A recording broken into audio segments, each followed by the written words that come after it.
अर्थशास्त्र इकोनॉमिक्स में अगला चैप्टर है अर्थव्यवस्था एक परिचय। इस चैप्टर के सारे टॉपिक फैक्ट को रिवीजन करेंगे फास्ट में, जिसमें पहला टॉपिक दिया गया अर्थव्यवस्था। इकोनॉमी जो होता है दो शब्द अर्थ प्लस व्यवस्था से मिलकर बना है। इकोनॉमी जो है दो शब्द अर्थ प्लस व्यवस्था से मिलकर बना है। अर्थ होता है मुद्रा या धन को बोलते हैं, व्यवस्था एक स्थापित कार्य प्रणाली होता है। इन दोनों से मिलकर ही अर्थव्यवस्था इकोनॉमी बना है। किसी किसी भी देश की समस्त आर्थिक गतिविधियों से संबंधित होता है। अर्थव्यवस्था जो होता है किसी भी देश की समस्त आर्थिक गतिविधियों से संबंधित होता है। अर्थव्यवस्था में जो क्रिया होती है आर्थिक क्रिया और अनार्थिक क्रिया होती है। आर्थिक क्रिया जो होता है धन अर्जित करने हेतु विभिन्न क्रियाओं में व्यस्त होते हैं। आर्थिक क्रिया जो होता है अर्थव्यवस्था में इकोनॉमी में जो आर्थिक क्रिया होता है धन अर्जित करने हेतु विभिन्न क्रियाओं में व्यस्त होता है। जैसे डॉक्टर, शिक्षक, व्यापारी, ये सभी विभिन्न क्रियाओं में व्यस्त हैं। ये आर्थिक क्रिया के अंतर्गत आते हैं, डॉक्टर, शिक्षक, व्यापारी। अनार्थिक क्रिया जो होती है धन अर्जित करना उद्देश्य नहीं होता है। सामाजिक क्रिया जैसे धार्मिक क्रिया आदि अनार्थिक क्रिया आता है। इकोनॉमी में अनार्थिक क्रिया जो है धन अर्जित करना उद्देश्य नहीं होता, जैसे सामाजिक क्रियाएं और धार्मिक क्रियाएं आदि अनार्थिक क्रियाएं हैं अर्थशास्त्र के। नेक्स्ट है अर्थव्यवस्था के प्रकार जो होता है। अर्थव्यवस्था जो होता है पूंजीवादी पूंजीवादी अर्थव्यवस्था, इसे उदारवादी भी कहते हैं। समाजवादी, इसे राज्य अर्थव्यवस्था भी कहते हैं। समाजवादी को राज्य अर्थव्यवस्था भी कहते हैं। मिश्रित अर्थव्यवस्था और खुली अर्थव्यवस्था, बंद अर्थव्यवस्था। खुली अर्थव्यवस्था और बंद अर्थव्यवस्था ये दोनों बाहरी संबंधों के आधार पर होते हैं। बाह्य संबंधों के आधार पर खुली अर्थव्यवस्था और बंद अर्थव्यवस्था होते हैं। पूंजीवादी, समाजवादी और मिश्रित अर्थव्यवस्था नियंत्रण के आधार पर सरकार की भूमिका में कार्य करते हैं। नियंत्रण के आधार पर सरकार की भूमिका में पूंजीवादी, समाजवादी, मिश्रित अर्थव्यवस्था कार्य करते हैं। नेक्स्ट है पूंजीवादी, जिसे उदारवादी अर्थव्यवस्था भी कहते हैं। एडम स्मिथ की पुस्तक वेल्थ ऑफ नेशन से प्रारंभ किया गया था। पूंजीवादी अर्थव्यवस्था जो है एडम स्मिथ की पुस्तक वेल्थ ऑफ नेशन से प्रारंभ किया गया था। उत्पादन व कीमत संबंधी निर्णय बाजार की शक्तियों द्वारा होता है। उत्पादन व कीमत संबंधी निर्णय बाजार की शक्ति के द्वारा पूंजीवादी अर्थव्यवस्था में होता है। आर्थिक गतिविधियों पर राज्य सरकार का न्यूनतम नगण्य नियंत्रण होता है। आर्थिक गतिविधियों पर राज्य सरकार का न्यूनतम या नगण्य नियंत्रण पूंजीवादी अर्थव्यवस्था में होता है। सरकार की भूमिका नगण्य होती है इसमें। पूंजीवादी अर्थव्यवस्था में सरकार की भूमिका नगण्य होती है। पूर्ण आर्थिक स्वतंत्रता, हस्तक्षेप होता है इसमें, अर्थव्यवस्था होता है। पूर्ण पूर्ण आर्थिक स्वतंत्रता होती है, हस्तक्षेप होता है, अर्थव्यवस्था जो इसका है। लेजिस्लेटिव अर्थव्यवस्था होता है। आर्थिक उद्देश्य लाभ कमाना होता है। पूंजीवादी अर्थव्यवस्था का आर्थिक उद्देश्य लाभ कमाना होता है। व्यक्तिगत स्वामित्व होता है। पूंजीवादी अर्थव्यवस्था में व्यक्तिगत स्वामित्व होता है। पूंजीगत जो व्यवस्था है, पूंजीगत अर्थव्यवस्था में पूंजीवादी अर्थव्यवस्था में संसाधनों का असमान वितरण होता है। असमान पूंजीवादी मुक्त बाजार अर्थव्यवस्था का एक महत्वपूर्ण पहलू होता है। पूंजीवादी मुक्त बाजार अर्थव्यवस्था का एक महत्वपूर्ण पहलू है। पूंजीवादी अर्थव्यवस्था पूंजीवादी या उदारवादी अर्थव्यवस्था के उदाहरण है अमेरिका, ब्रिटेन आदि। नेक्स्ट है समाजवादी या राज्य अर्थव्यवस्था। जर्मन दार्शनिक कार्ल मार्क्स का सिद्धांत था समाजवादी राज्य अर्थव्यवस्था का। जर्मन दार्शनिक कार्ल मार्क्स का सिद्धांत था राज्य महत्वपूर्ण शक्ति के रूप में होते हैं। इसमें राज्य जो होता है समाजवादी अर्थव्यवस्था में राज्य होता है महत्वपूर्ण शक्ति के रूप में कार्य करता है। संसाधन पर सार्वजनिक स्वामित्व होता है। सभी का अधिकार संसाधन पर होता है समाजवादी में।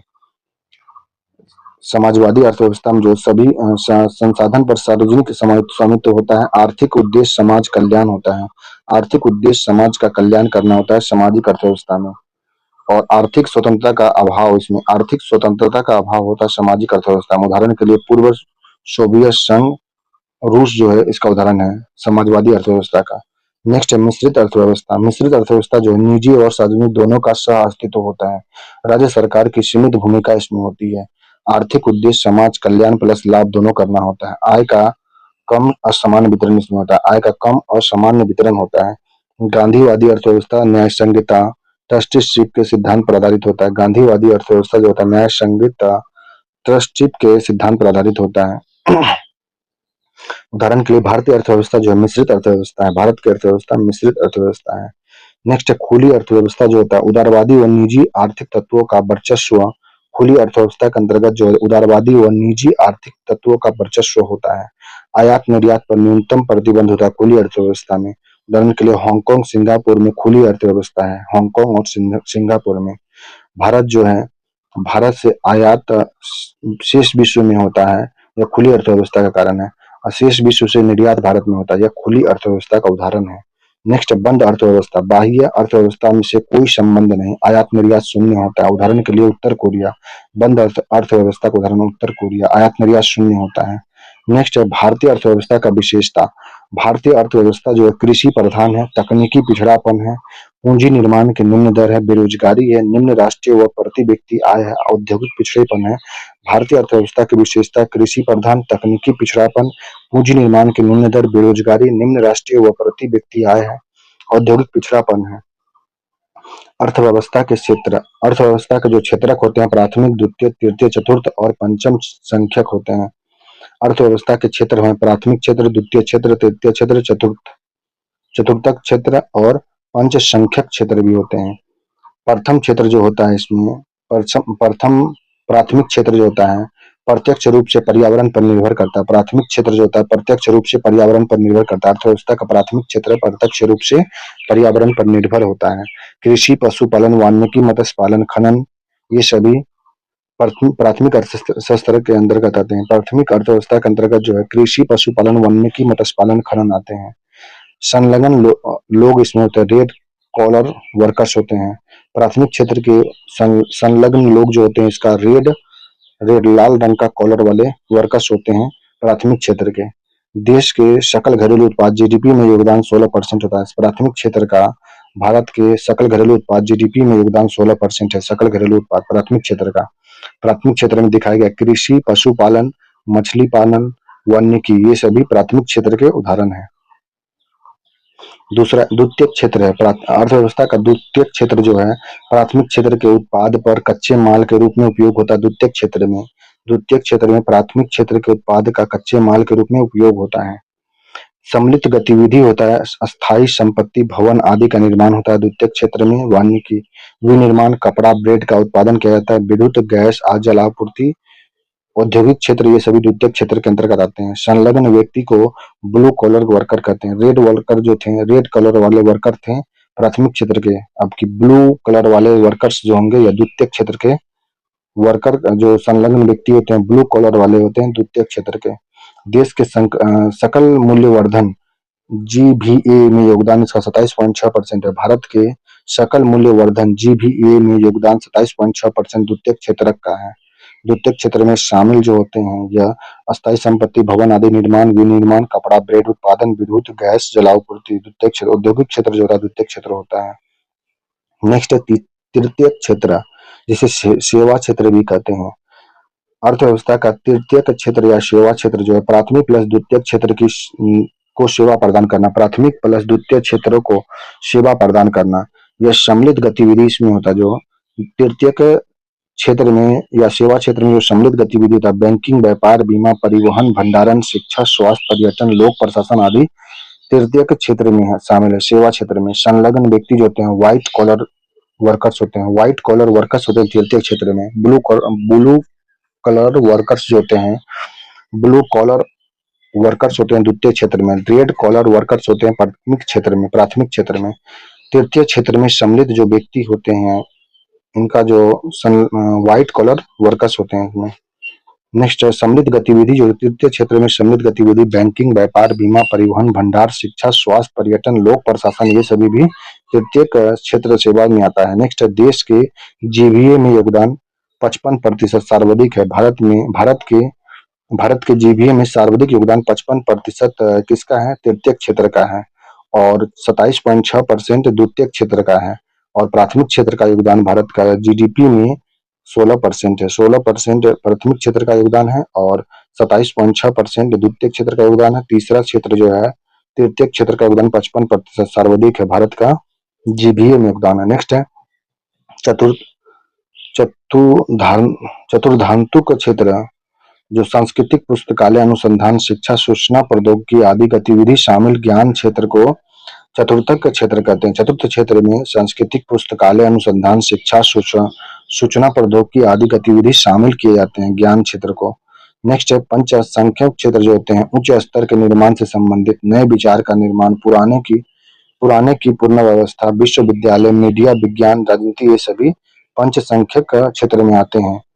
मीडिया, विज्ञान, विश्वविद्यालय, राजनीति ये सभी पंच संख्यक क्षेत्र में आते हैं। चतुर्थ संख्यक में संस्कृति, पुस्तकालय, अनुसंधान, शिक्षा, सूचना प्रौद्योगिकी गतिविधि में शामिल ज्ञान क्षेत्र को चतुर्थ क्षेत्र में कहते हैं। पंच क्षेत्र में जो होता है पंच संख्यक क्षेत्र में आते हैं उच्च स्तर के निर्माण से संबंधित नए विचार का निर्माण, पुराने की पुनर्व्यवस्था करना, विद्यालय, विश्वविद्यालय, मीडिया, विज्ञान, राजनीति आदि पंच संख्यात्मक क्षेत्र में आते हैं। विकास के उच्च स्तर पर जीडीपी में विभिन्न क्षेत्रों का योगदान जो है सबसे ज्यादा सेवा क्षेत्र का, उसके बाद उद्योग, उसके बाद कृषि का होता है। विकास के उच्च स्तर पर जीडीपी के विभिन्न क्षेत्र का योगदान में जो होता है सबसे कम कृषि का, उससे थोड़ा ज्यादा उद्योग का, सबसे ज्यादा सेवा क्षेत्र का योगदान होता है। नेक्स्ट, विश्व में भारतीय अर्थव्यवस्था का स्थान जो है, विश्व में भारतीय अर्थव्यवस्था का स्थान जो है जीडीपी के आधार पर चौथा है। विश्व में भारतीय अर्थव्यवस्था का स्थान जो जीडीपी के आधार पर चौथा स्थान है। अप्रैल 2025 में जारी आईएमएफ की वर्ल्ड इकोनॉमिक आउटलुक रिपोर्ट के अनुसार फर्स्ट नंबर पे अमेरिका है, सेकंड नंबर पे चीन है, तीसरा नंबर पे जर्मनी है, चौथे नंबर पे भारत और पांचवा नंबर पे जापान है। विश्व में भारतीय अर्थव्यवस्था का स्थान चौथा नंबर पे अप्रैल 2025 के आईएमएफ के वर्ल्ड इकोनॉमिक आउटलुक रिपोर्ट के अनुसार है। एक नंबर पे अमेरिका है, विश्व एक नंबर पे जीडीपी के आधार में भारत है, एक नंबर पे अमेरिका है, दूसरा नंबर पे चीन, तीसरा नंबर पे जर्मनी, चौथा नंबर पे भारत है, पांचवें नंबर पे जापान है। क्रय शक्ति क्षमता पीपीपी के आधार पर तीसरे नंबर पर भारत है। क्रय शक्ति क्षमता के आधार पर भारत तीसरे नंबर पे है। नेक्स्ट अगला टॉपिक पढ़ेंगे आर्थिक समृद्धि एवं विकास। अर्थशास्त्र इकोनॉमिक्स में पहला चैप्टर है मांग एवं आपूर्ति तथा बाजार के स्वरूप। इस चैप्टर के सारे टॉपिक फैक्ट को रिवीजन करेंगे फर्स्ट में, जिसमें पहला टॉपिक है अर्थशास्त्र जो है ग्रीक भाषा के ओइकोनोमिया शब्द से बना है, जिसमें ओइकस का अर्थ होता है गृह या घरेलू प्लस नोमस का अर्थ होता है प्रबंधन। अर्थशास्त्र जो होता है धन प्लस शास्त्र, मतलब धन का शास्त्र, अर्थशास्त्र को धन का शास्त्र भी कहते हैं। अर्थशास्त्र के जनक हैं एडम स्मिथ, स्कॉटलैंड ब्रिटेन के थे। अर्थशास्त्र के जनक एडम स्मिथ जो हैं स्कॉटलैंड ब्रिटेन के थे। अर्थशास्त्र के जनक के एडम स्मिथ का पुस्तक का नाम था an inquiry into the nature and college of the wealth of nation, 1776 में प्रकाशित किया गया था। एडम स्मिथ का पुस्तक जो था an inquiry into the nature and college of the wealth of nation 1776 में प्रकाशित किया गया था। इसी में अर्थशास्त्र के बारे में जानकारी दिया गया था। अर्थशास्त्र के प्रकार और शाखा जो हैं दो प्रकार के हैं। अर्थशास्त्र के दो शाखा हैं, जिसमें पहला है व्यष्टि अर्थशास्त्र जिसको बोलते हैं माइक्रो इकोनॉमिक्स, और दूसरा है समष्टि अर्थशास्त्र जिसे बोलते हैं मैक्रो इकोनॉमिक्स। माइक्रो को बोलते हैं व्यष्टि अर्थशास्त्र और मैक्रो इकोनॉमिक्स को बोलते हैं समष्टि अर्थशास्त्र। व्यष्टि अर्थशास्त्र जो होता है इसमें व्यक्तिगत इकाई का अध्ययन होता है। व्यष्टि अर्थशास्त्र में व्यक्तिगत इकाई का मतलब कि माइक्रो में व्यक्तिगत इकाइयों का अध्ययन किया जाता है। व्यक्तिगत फर्म होते हैं, व्यक्तिगत उद्योग होते हैं, व्यक्तिगत बाजार आदि, ये सभी व्यष्टि अर्थशास्त्र जिसमें माइक्रो इकोनॉमिक्स में आते हैं। व्यक्तिगत इकाइयों का अध्ययन इसमें होता है। दूसरा घटक इसमें होता है मांग का सिद्धांत कार्य करता है व्यष्टि मैक्रो इकोनॉमिक्स में। मांग का सिद्धांत, उत्पादन का सिद्धांत, कीमत निर्धारण, साधन कीमत निर्धारण और वितरण इस पे कार्य करता है। घटक होते हैं इसके। मैक्रो या व्यष्टि अर्थशास्त्र में जो व्यक्तिगत इकाई का अध्ययन होता है इसमें इसके घटक होते हैं मांग का सिद्धांत, उत्पादक का सिद्धांत, कीमत का निर्धारण और साधन कीमत निर्धारण, वितरण आदि होते हैं। ये समष्टि व्यष्टि मैक्रो इकोनॉमिक्स के अंदर है। अगला है समष्टि अर्थशास्त्र जो होता है। समष्टि अर्थशास्त्र इसमें इसे मैक्रो बोलते हैं। मैक्रो संपूर्ण अर्थव्यवस्था के स्तर पर निर्भर करता है। समष्टि अर्थशास्त्र जो होता है इसके घटक होते हैं राष्ट्रीय आय, उत्पादक, बेरोजगारी, निर्धनता, राजकोष की नीति आदि। ये सभी समष्टि मतलब मैक्रो इकोनॉमिक्स के अंदर आता है। मैक्रो के अंतर्गत आता है। यह मैक्रो में समष्टि अर्थशास्त्र के अंतर्गत आता है। संपूर्ण अर्थव्यवस्था के स्तर पर होता है यह, जिसमें है राष्ट्रीय आय, उत्पादन, बेरोजगारी, निर्धनता, राष्ट्रकोष की नीति आदि होती है। आर्थिक क्रियाओं का अध्ययन। आर्थिक क्रियाओं का अध्ययन राष्ट्रीय आय, कुल रोजगार, सामान्य कीमत पर किया जाता है। राष्ट्रीय आर्थिक क्रियाओं का अध्ययन जो होता है राष्ट्रीय आय, कुल रोजगार प्लस सामान्य कीमत के स्तर पर की जाती है। नेक्स्ट मांग का नियम, लॉ ऑफ डिमांड। मांग का नियम जो होता है वस्तु की मांग जो होता है इच्छा प्लस क्रय करने की तत्परता प्लस क्रय करने की क्षमता या योग्यता पर निर्भर करता है। मांग जो होता है, वस्तु की मांग है इच्छा या क्रय करने खरीदने की तत्परता या क्रय करने की क्षमता या योग्यता पर निर्भर करता है वस्तु की मांग। यह समष्टि के लिए है, संतुष्टि के लिए वस्तु की मांग का नियम कार्य करता है। नोट वृद्धि, यदि मांग में वृद्धि आएगी तो कमी होता है, डिमांड डिमांड एंड सप्लाई। अगर डिमांड में वृद्धि होगा तो सप्लाई में कमी होगा। नेक्स्ट है मांग का नियम जो है, कीमत और मांग के बीच विपरीत संबंध होता है। कीमत और मांग के बीच में विपरीत संबंध है। यदि कीमत गिरेगी तो मांग बढ़ेगी, कीमत गिरने पर मांग बढ़ता है, कीमत बढ़ने पर मांग गिर जाता है। कीमत अगर बढ़ेगा तो मांग गिरेगा और कीमत घटेगा तो मांग बढ़ता है। कीमत और मांग के बीच में विपरीत संबंध मांग के नियम में होता है। मांग एवं आपूर्ति सिद्धांत की सर्वप्रथम व्याख्या अल्फ्रेड मार्शल के द्वारा किया गया था। मांग एवं आपूर्ति सिद्धांत की सर्वप्रथम व्याख्या अल्फ्रेड मार्शल के द्वारा 1890 पुस्तक इनका था अर्थशास्त्र के सिद्धांत में मांग और आपूर्ति सिद्धांत की सर्वप्रथम व्याख्या किया गया था अल्फ्रेड मार्शल के द्वारा 1890 में। पुस्तक का नाम था अर्थशास्त्र के सिद्धांत। मांग के नियम के अपवाद हैं गिफेन वस्तुएं। मांग के नियम के अपवाद में गिफेन वस्तु जो है, जिसमें अनाज, ज्वार, नमक ये सभी आते हैं, गिफेन वस्तु होते हैं। अनाज, ज्वार, नमक ये सभी। कीमत में वृद्धि होती है तो मांग में वृद्धि और कीमत में वृद्धि होने पर भी मांग वक्र ऊपर की ओर ही रहता है। अनाज, ज्वार आदि में, नमक ये सभी में कीमत में वृद्धि हो, मांग में वृद्धि हो तो भी मांग वक्र ऊपर की ही ओर रहता है। नेक्स्ट है प्रतिष्ठा सूचक वस्तु। प्रतिष्ठा सूचक वस्तु जो होता है, इसमें इसमें मांग के नियम के ये अपवाद हैं, जैसे लग्जरी वस्तु, महंगी कार, आईफोन आदि बेबल गुड्स होते हैं। ये सभी बेवलन गुड्स होते हैं, जिसका मांग के नियम के अपवाद ये सभी होते हैं। प्रतिष्ठा सूचक वस्तु होते हैं लग्जरी वस्तु, महंगी कार, आईफोन आदि बे वेबलन गुड्स होते हैं सभी। मांग वक्र जो होता है, डिमांड कर्व होता है, वस्तु की कीमत रुपए में, वस्तु की मात्रा इकाई में। मांग वक्र का ढलान जो होता है सामान्यतः नीचे की ओर होता है। मांग वक्र का ढलान सामान्यतः नीचे की ओर होता है। जब कीमत 1 रुपए हो तो वस्तु की मांगी गई मात्रा 3 होती है। जब कीमत 1 रुपए होती है तो वस्तु की मांग की गई मात्रा 3 दिखा रहा है इसमें। जब कीमत 3 रुपए है तो वस्तु की मांग की गई मात्रा 1 है। जब कीमत 3 रुपए हो तो वस्तु की मांगी गई मात्रा 1 होती है। नेक्स्ट ऋणात्मक जो होता है, मूल्य में यदि वृद्धि होगा तो मांग में कमी आता है। मूल्य में वृद्धि होने पर मांग में कमी आता है। मूल्य में कमी होने पर मांग में वृद्धि होता है। यह विपरीत संबंध के कारण है, ऋणात्मक प्रभाव पड़ते हैं। यह बाजार संतुलन जो होता है, बाजार मांग बराबर बाजार आपूर्ति होता है, कोई अतिरिक्त आपूर्ति नहीं होता। बाजार संतुलन में बाजार मांग बराबर बाजार आपूर्ति, कोई अतिरिक्त आपूर्ति इसमें नहीं होता है। वस्तुओं का आय और कीमत प्रभाव जो होता है, वस्तु की आय और कीमत प्रभाव, सामान्य वस्तु जो होते हैं आय प्रभाव प्लस होता है, कीमत प्रभाव माइनस होता है। सामान्य वस्तु पर, नॉर्मल गुड्स पे आय प्रभाव प्लस, कीमत प्रभाव माइनस होता है। निम्न कोटि वस्तु जो होता है, इसमें मैन्युफैक्चर्स गुड्स में आय प्रभाव माइनस होता है। निम्न कोटि की वस्तु में आय प्रभाव माइनस होता है। गिफेन वस्तु में आय प्रभाव माइनस, कीमत प्रभाव प्लस होते हैं। गिफेन वस्तु में आय प्रभाव माइनस और कीमत प्रभाव प्लस होते हैं। मांग की लोच जो होता है, इलेक्ट्रिसिटी ऑफ डिमांड जो होता है, मांग की कीमत में लोच, मांग की कीमत लोच होता है, मांग की आय लोच होता है, मांग की आड़ी लोच होता है। यह मांग की लोच जो है, मांग की कीमत लोच, मांग की आय लोच, मांग की आड़ी लोच होता है। वस्तु की कीमत में परिवर्तन के फलस्वरूप वस्तु की मांग में परिवर्तन, यही मांग का लोच कहलाता है। वस्तु के कीमत में परिवर्तन के फलस्वरूप भी वस्तु की मांग में परिवर्तन होता है तो उसे मांग की लोच कहते हैं। नेक्स्ट है मांग की आय लोच।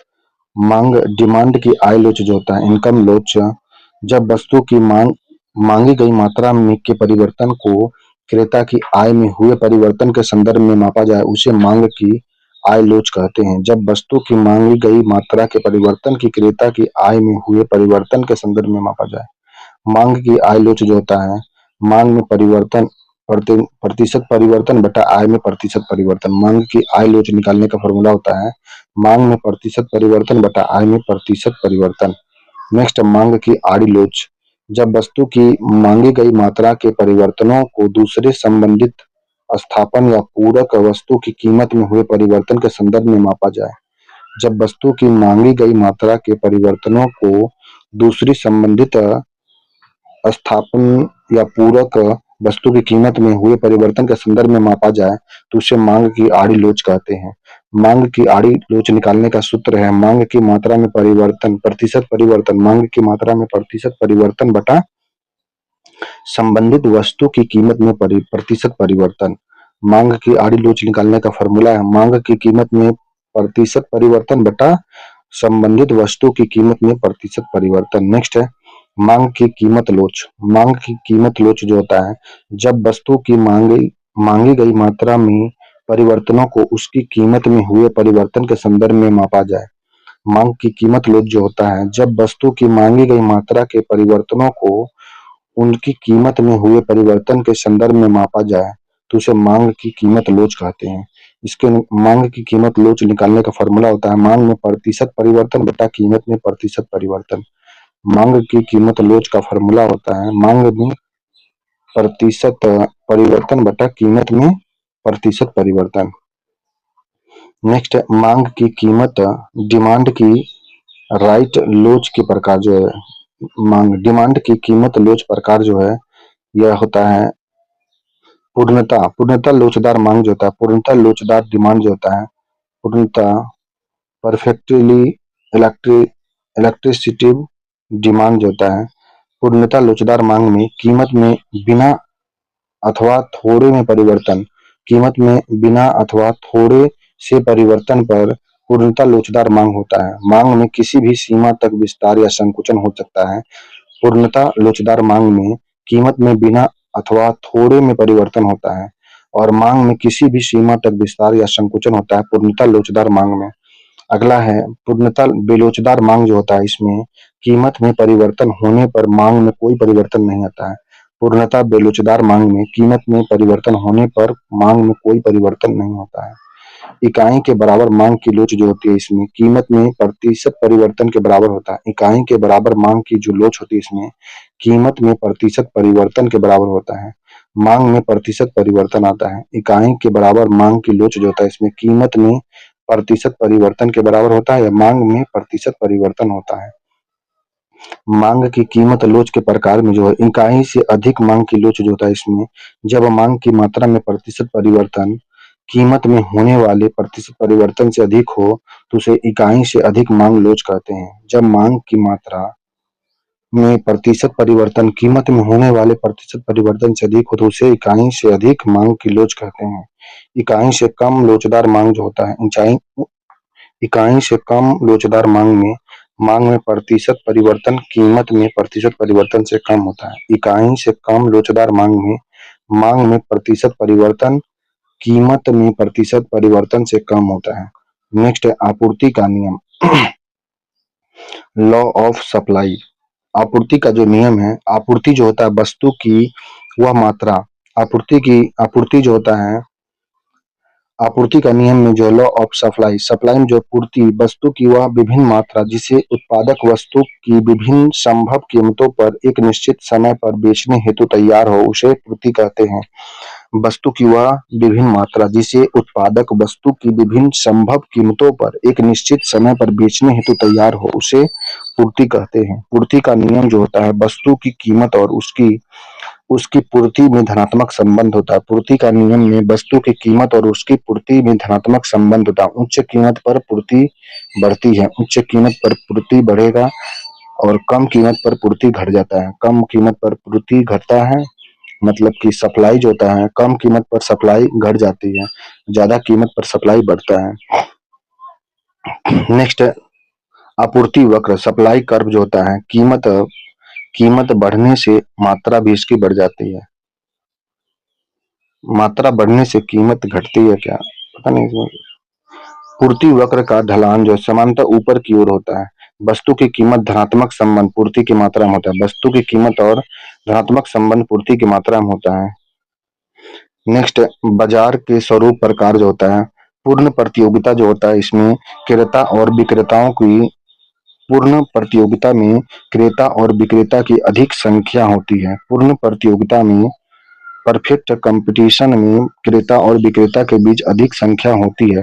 फर्मों का स्वतंत्र प्रवेश व बहिर्गमन होता है। समरूप वस्तु इसमें शामिल होती है। एक समान कीमत होता है। कीमत का निर्धारण मांग एवं पूर्ति बाजार की शक्तियों पर द्वारा होता है। बाजार के स्वरूप प्रकार में पूर्ण प्रतियोगिता में क्रेता और विक्रेता की अधिक संख्या होती है। फर्मों का स्वतंत्र प्रवेश व बहिर्गमन होता है।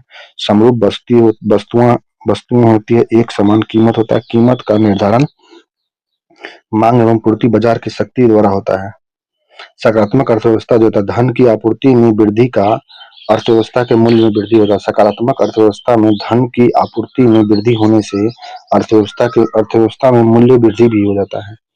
अगला एकाधिकार जो होता है, वस्तु का केवल एक विक्रेता होता है। एकाधिकार में वस्तु का केवल एक विक्रेता होता है। वस्तु का निकट स्थापन नहीं होता है। फर्मों में प्रवेश पर प्रतिबंध होता है। कीमत पर पूर्ण नियंत्रण होता है। एकाधिकार में एकाधिकार प्रतियोगिता की तुलना में मांग वक्र कम लोचदार होता है। एकाधिकार प्रतियोगिता की तुलना में मांग क्रम कम लोचदार होता है। ब्याज दर और मुद्रा की मांग के बीच प्रतिलोम संबंध होता है। ब्याज दर और मुद्रा की मांग के बीच में प्रतिलोम संबंध होता है। नेक्स्ट, एकाधिकार प्रतियोगिता जो होता है, बहुत से क्रेता एवं विक्रेता इसमें होते हैं। एकाधिकार प्रतियोगिता में बहुत से क्रेता एवं विक्रेता होते हैं। विक्रेता की वस्तु एक दूसरे से भिन्न होती है। एकाधिकार प्रतियोगिता में विक्रेता की वस्तु एक दूसरे के भिन्न होती है। उत्पाद विभिन्न विभेद जो होता है, रंग, डिजाइन, आकार आदि पर। एकाधिकार प्रतियोगिता में बहुत से क्रेता एवं विक्रेता होते हैं। विक्रेता की वस्तु एक दूसरे से भिन्न होती है। उत्पाद विभेद होता है, रंग, डिजाइन, आकार आदि। नेक्स्ट, अल्पाधिकार जो होता है, फर्मों की सीमित संख्या को अल्पाधिकार कहते हैं। क्रेता की अधिक संख्या इसमें भी होती है। अल्पाधिकार में परिवेश में बाधा आती है। आसान आसान नहीं होता है। परिवेश में बाधा या आसान नहीं होता अल्पाधिकार में। एक फर्म में के कीमत तथा उत्पादक संबंधी निर्णय का दूसरे पर प्रभाव पड़ता है। अल्पाधिकार में एक फर्म के कीमत तथा उत्पादन संबंधी निर्णय का एक दूसरे पर प्रभाव पड़ता है।